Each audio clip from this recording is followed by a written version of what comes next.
Oke, baik, terima kasih. Saya Fadi Suhardi, NIM 1906050070. Di sini saya akan menjelaskan strategi pengelolaan lahan kering. Artikel yang saya ambil di sini adalah tentang strategi pengelolaan lahan kering dalam meningkatkan ketahanan pangan di Nusa Tenggara Timur, yang ditulis oleh Rupa Mateus, M. Basri, Mika S. Rompon, dan Nimbro Neufan, jurusan Manajemen Pertanian Lahan Kering Politeknik Negeri Kupang. Kita langsung saja. Yang pertama itu bagian latar belakang. Yang menjadi latar belakang tulisan ini adalah lahan kering Nusa Tenggara Timur atau NTT mempunyai potensi yang lebih besar dibandingkan lahan sawah, karena peluang pengembangan lahan kering sangat terbuka untuk mengembangkan berbagai komoditas unggulan lahan kering. Gambaran ini memberikan arti bahwa lahan kering NTT merupakan sumber mata pencarian penting bagi sebagian besar penduduk wilayah NTT ini. Potensi pengembangan pertanian lahan kering cukup besar dibandingkan dengan lahan sawah, karena yang pertama itu sangat dimungkinkan untuk pengembangan berbagai macam komoditas pertanian untuk keperluan ekspor. Yang kedua itu memungkinkan untuk pengembangan pertanian terpadu antara ternak dan tanaman, perkebunan, kehutanan, serta tanaman pangan. Yang ketiga itu memungkinkan dapat peluang kerja lebih besar dan investasi yang relatif kecil dibandingkan membangun fasilitas irigasi untuk lahan sawah. Dan yang keempat itu dimungkinkan untuk pengentasan kemiskinan dan keterbatasan sebagian besar penduduk yang saat ini menggantungkan hidupnya dalam lahan kering. Itu menurut Utomo tahun 2002. Oke, yang kedua itu apa yang menjadi tujuan dari penulisan ini? Yang menjadi tujuan dari penulisan ini adalah untuk membahas upaya dan strategi pengelolaan pertanian lahan kering yang berkelanjutan di Nusa Tenggara Timur. Manajemen praktis dari pendekatan ini merupakan iptek yang berwawasan lingkungan dengan penerapan teknologi budidaya tepat guna, termasuk di dalamnya upaya perbaikan kualitas tanah guna pengembangan pertanian lahan kering jangka panjang. Oke, yang ketiga itu apa kira-kira metodologi atau prosedur yang dilakukan oleh penulis? Yang pertama-tama itu kita harus mengetahui profil dan permasalahan lahan kering di NTT. Yang menjadi poin pertama itu profil lahan kering di Nusa Tenggara Timur. Biro Pusat Statistik NTT 2013 melaporkan bahwa saat ini NTT memiliki lahan seluas 3.691.421 hektar yang terdiri dari lahan kering 3.491.130 hektar dan lahan sawah 200.291 hektar yang tersebar pada berbagai pulau. Biofisika lahan kering Nusa Tenggara Timur memiliki karakteristik khas, yakni fisiologis lahan yang sangat beragam, dari berombak, bergelombang hingga berbukit atau berlereng, dengan jenis tanah yang didominasi oleh tumbuhan ordo, yakni etisol, isepsol, dan vertisol. Secara intern, kesuburan tanah lahan kering di NTT sangat rendah, dicirikan oleh rendahnya kandungan organik tanah, agregat tanah yang kurang mantap. Ini menurut Traudi dan kawan-kawan pada tahun 1989, terutama pada lahan-lahan miring berbukit, peka terhadap fenomena kerusakan lahan, terutama akibat erosi kandungan hara utama. Ini menurut NPK pada tahun 98, yang relatif rendah. Ini menurut Mateus 2014.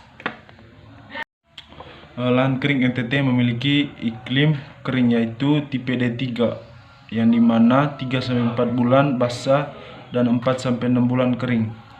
Yang kedua itu tipe D4, yang dimana 3-4 bulan basah dan kurang lebih 6 bulan kering.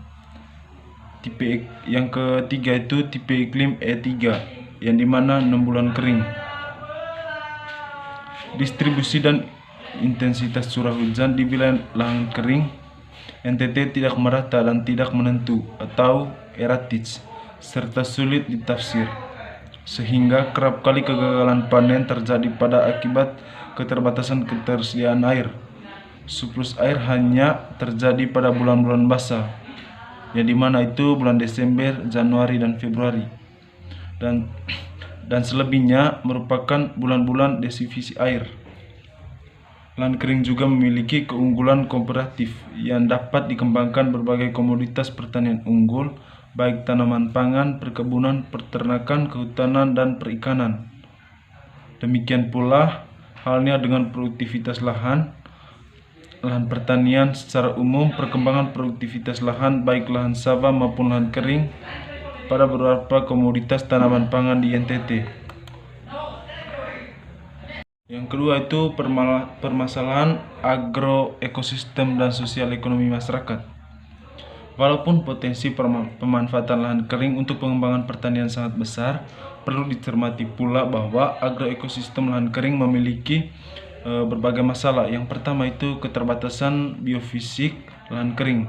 Lahan kering umumnya memiliki karakteristik khas, yakni fisiografi lahan yang sangat beragam, dari berombak, bergelombang hingga berbukit atau berlereng dengan jenis tanah yang bervariasi, sehingga relatif rentan terhadap dehidrasi atau erosi sangat tinggi, terutama di daerah berlereng perbukitan. Dengan lapisan olahan tanah yang dangkal, keterbatasan biofisik lahan, infrastruktur ekonomi yang menyebabkan teknologi usaha tani menjadi relatif mahal bagi petani lahan kering. Yang kedua itu produktivitas lahan dan produktivitas tanaman.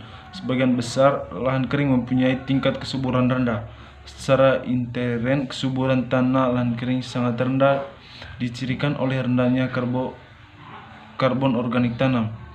Hasil penelitian Mateus dan kawan-kawan 2016 pada usaha tani lahan kering di wilayah Kabupaten Kupang menemukan bahwa kandungan karbon organik tanah berada pada kategori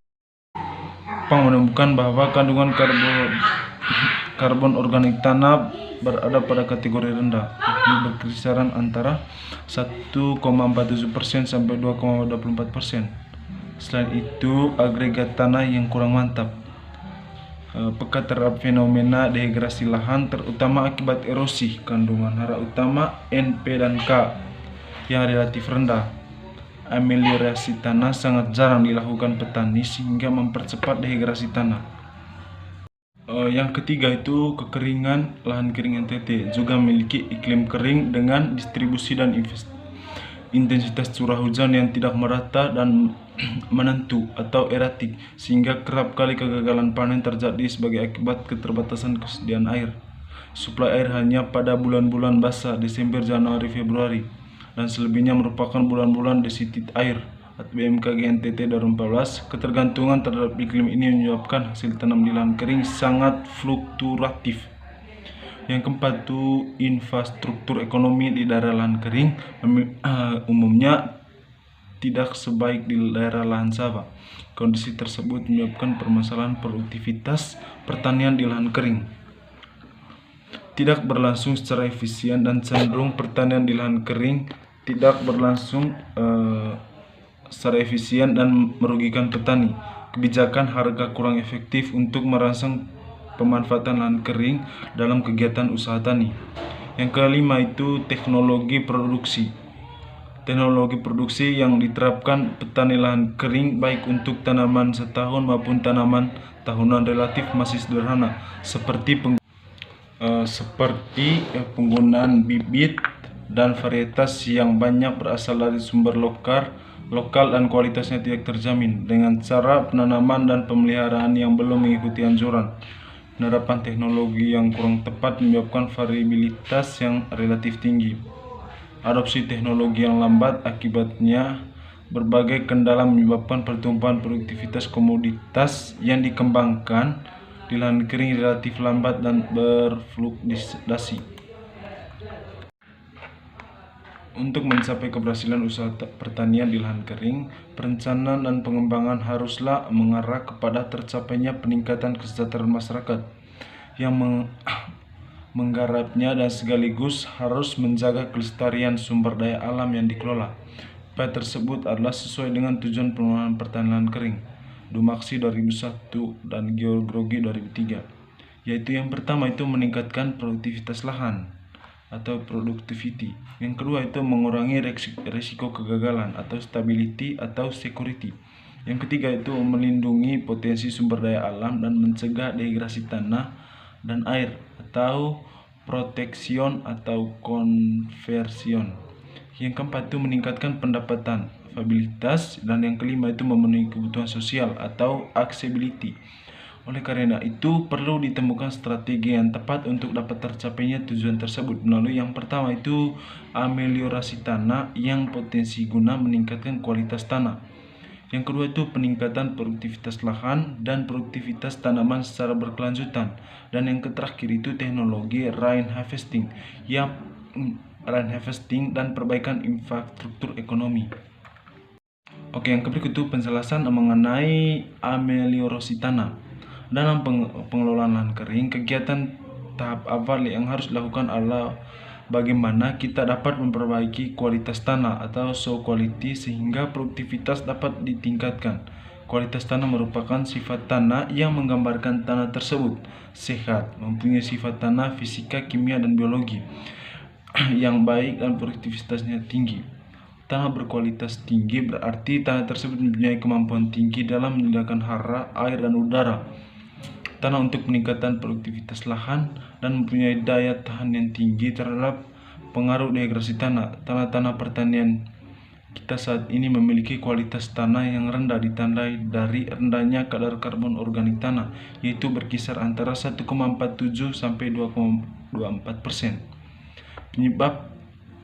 Penyebabnya adalah faktor alami atau erosi dan faktor pengelolaan lahan seperti sistem pertanian konvensional dan pola usaha tani tradisional yang sering membakar residu tanaman menjelang musim tanam. Keadaan ini akan berdampak pada menurunnya produktivitas lahan kering. Yang kedua itu peningkatan produktivitas lahan dan produktivitas tanaman secara berkelanjutan. Pakai teknologi alternatif yang akan diterapkan dalam rangka peningkatan produktivitas lahan dan produktivitas tanaman haruslah dapat memberikan kompensasi terhadap keterbatasan kemampuan alamiah lahan tersebut, meningkatkan kendala utama dalam pertanian lahan kering seperti yang telah dikemukakan di atas adalah air, unsur hara, dan erosi. Maka pendekatan permasalahan masalah ini dapat dilakukan melalui pendekatan tanaman atau komoditas dan sistem pertanaman. Yang kedua itu pendekatan tanaman atau komoditas. Potensi pertanian lahan kering memiliki keunggulan kompetitif dan keunggulan komparatif karena dapat dikembangkan berbagai jenis komoditas unggulan. Potensi yang memiliki daya saing seperti di bidang tanaman pangan, ada jagung di bidang hortikultur.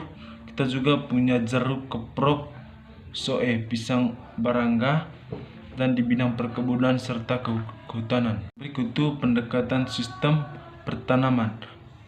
Penerapan sistem tanam yang tepat akan dapat meningkatkan produktivitas lahan usaha tani. Pendekatan sistem tanam meliputi pengaturan pola tanam dan peningkatan intensitas penanaman. Permasalahan lahan kering dengan sistem tumpang sari dapat memberikan keunggulan yang lebih tinggi dibandingkan dengan sistem bertanam secara tunggal atau monokultur. Di daerah tropis pada usaha tani berskala kecil, cara ini lebih banyak digunakan dibandingkan dengan cara bertanam tunggal karena lebih produktif dan efisien dalam penggunaan ruang dan waktu. Tujuan cara bertanam ini adalah untuk meningkatkan produktivitas tanam persatuan luas dan serta waktu, selaras dengan tujuan konservasi dan pelestarian sumber daya alam. Dibandingkan sistem pertanaman tunggal, sistem tumpang sari mempunyai keunggulan yang pertama itu penggunaan sumber daya alam atau cahaya matahari, nutrisi, dan lahan lebih optimal. Yang kedua itu menekan pertumbuhan gulma. Yang ketiga itu mengurangi risiko kegagalan panen. Yang keempat itu memberikan diversifikasi jenis tanaman dan bahkan menambah kesempatan kerja. Yang ketiga itu teknik rain harvesting. Dampak kekeringan dan banjir Kini dirasakan oleh sebagian besar, risiko pertanian semakin meningkat serta sulit diprediksi. Sementara itu, tekanan penduduk yang luar biasa menyebabkan kerusakan hutan dan daur hidrologi tidak terelakkan lagi. Indikatornya debit sungai merosot tajam di musim kemarau, sementara itu di musim penghujanan, debit air menjadi meningkat tajam. Rendahnya daya serap dan kapasitas simpanan air di das ini menyebabkan pasokan air untuk pertanian semakin tidak menentu. Kondisi ini perburuk dengan terjadinya kekeringan agronomis, sebagaimana akibat pemilik komoditas yang tidak sesuai dengan kemampuan pasokan air. Yang keempat itu perbaikan infrastruktur ekonomi. Secara umum, pangsang pasar produk komoditas yang dihasilkan oleh pertanian lahan kering masih terbatas karena konsumen yang terbatas sebagai akibat lemahnya infrastruktur pendukung dan bentuk produktif yang kebanyakan masih berupa bahan mentah atau belum diolah, sehingga peningkatan produktivitas dari suatu komoditas dengan pangsang pasar yang terbatas tidak selalu membawa kepada peningkatan pendapatan nyata, karena komoditas pertanian pada umumnya cepat mengalami kejenuhan pasar yang mengakibatkan harga merosot. Pemerintah dapat berperan dalam hal ini dengan menciptakan sistem yang dapat mengendalikan harga komoditas. Pendekatan lain adalah merusaknya komoditas yang mempunyai nilai ekonomi tinggi dengan pemasaran yang luas. Bagian terakhir itu bagian kesimpulan.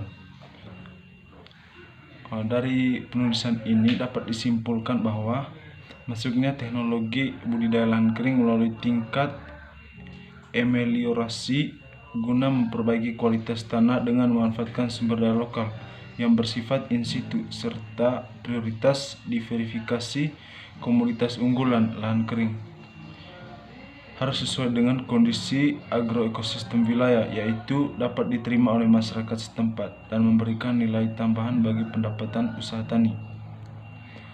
Untuk itu diharapkan peran pemerintah untuk memberikan perhatian, terutama dalam kebijakan yang menyangkut pertanian, dan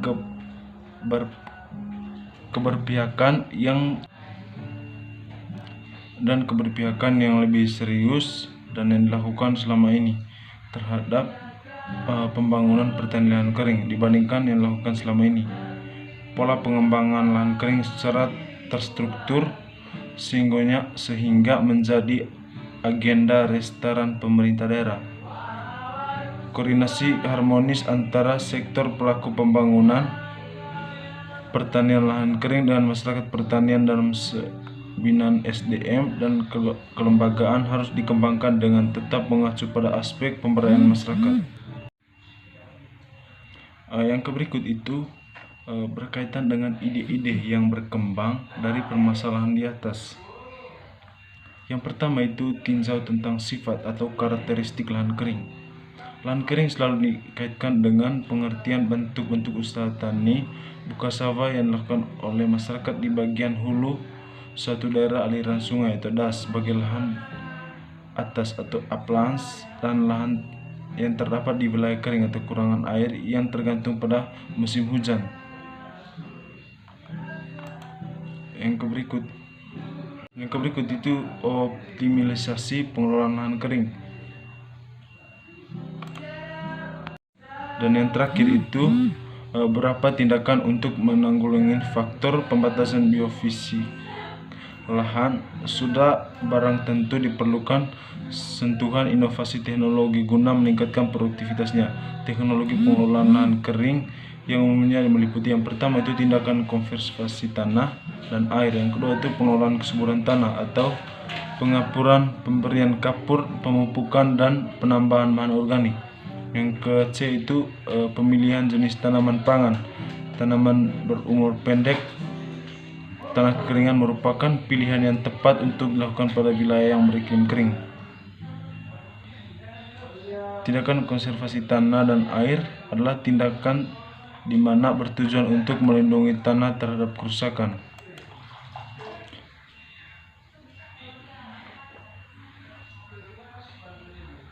Oke, sekian dulu presentasi dari saya. Saya mengucapkan terima kasih.